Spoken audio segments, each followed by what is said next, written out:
안녕하세요, 주랩입니다. 오랜만에 해수어 소개 영상입니다. 이번에는 해수어 매니아가 아니신 분들도 다큐멘터리에서 한두 번 정도는 보셨을 만한 비교적 유명한 물고기인 앵무새를 닮은 해수어 패로피쉬입니다. 몇 달을 키워보니 해수어 초보분들에게도 추천할 만한 물고기인 것 같은데요. 비교적 더러운 물에서도 잘 살고 사료 적응도 잘 되고 먹이도 잘 먹고 성격도 온순해서 합사도 무난한 것 같습니다. 열대지방에서는 꽤 인기 있는 식용 생선류인데요. 저도 필리핀 여행 갔을 때 시장에서 본 기억이 있는데요. 회보다는 주로 스테이크나 구이용으로 많이 소비한다고 하네요. 그렇다 보니 관상 해수어치고는 살이 좀 통통한 게 열대성 어종이라 우리나라에서는 제주도에서 종종 잡히는데 이름은 비늘돔이라고 해서 관상용 패로피쉬보다는 그렇게 예쁘지는 않습니다. 비늘돔 검색해보면 외형이 놀래기와 비슷한데 이빨이 다르다고 되어 있는데요. 실제로 가슴 지느러미만 움직이면서 헤엄치는 모습이 레스 종류와 가까운 것 같기도 하네요. 패로피쉬 하면 이 튼튼한 이빨로 산호를 부셔 먹어서 모래로 바꾸어 주어서 이런 멋진 해변을 만들어주는 특이한 물고기로 알려져 있는데 사실 어느 정도는 맞고 어느 정도는 틀린 이야기입니다. 보통 산호를 먹어대는 패로피쉬는 험프헤드 패로피쉬라고 불리는 미터급으로 크게 자라는 초대형 패로피쉬고요. 우리나라의 관상용으로 많이 수입되는 그린패롯 또는 쿠오이패롯이라고 불리는 종류는 다 커도 40cm 내외의 중형 사이즈로 산호를 먹는 게 아니라 오히려 산호를 덮고 있는 이끼를 주로 먹는 잡식성인데요. 과학자들 사이에서는 산호 성장을 방해하는 이끼를 먹어주어서 역시 이끼를 즐겨 먹는 탱 종류와 함께 산호 성장에 도움을 주는 귀한 해수어로 알려져 있습니다. 그래서 쿠오이 패로피쉬는 산호 어항에 키우셔도 되죠. 근데 키워보니 추천은 못하겠습니다.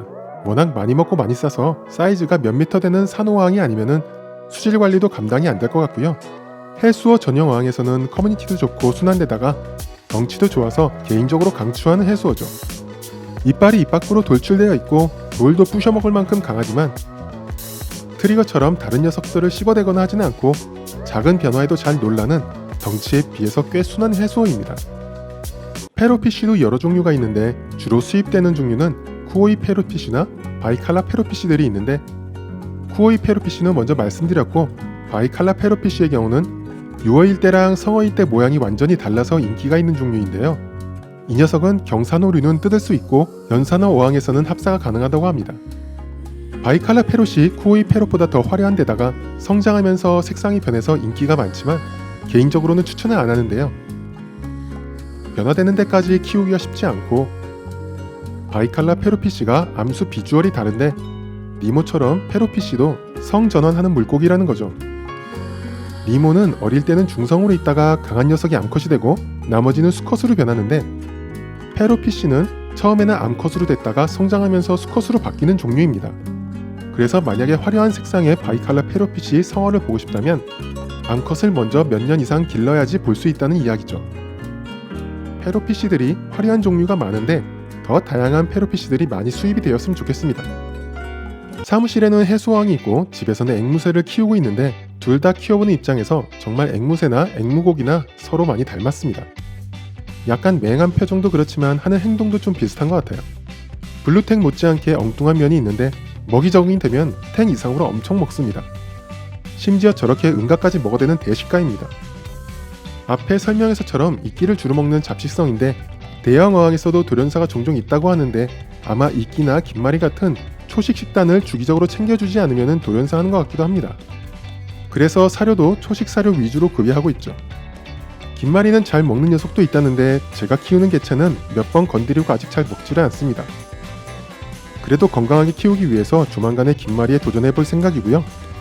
항상 배고파해서 마구 사료를 주다 보니 두세 달 지났는데 1, 2cm 정도 성장한 것 같습니다.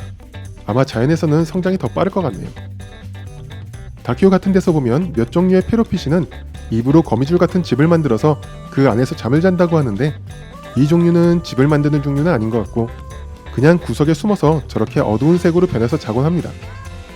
스트레스 받으면 저렇게 색이 변한다고 하는데 약간 똘끼가 있어서 그런지 스트레스가 뭔지를 모르는지 상어랑 좁은 어항에 같이 있을 때도 적응하고 나니 색상 안 변하고 그냥 잘 있었습니다.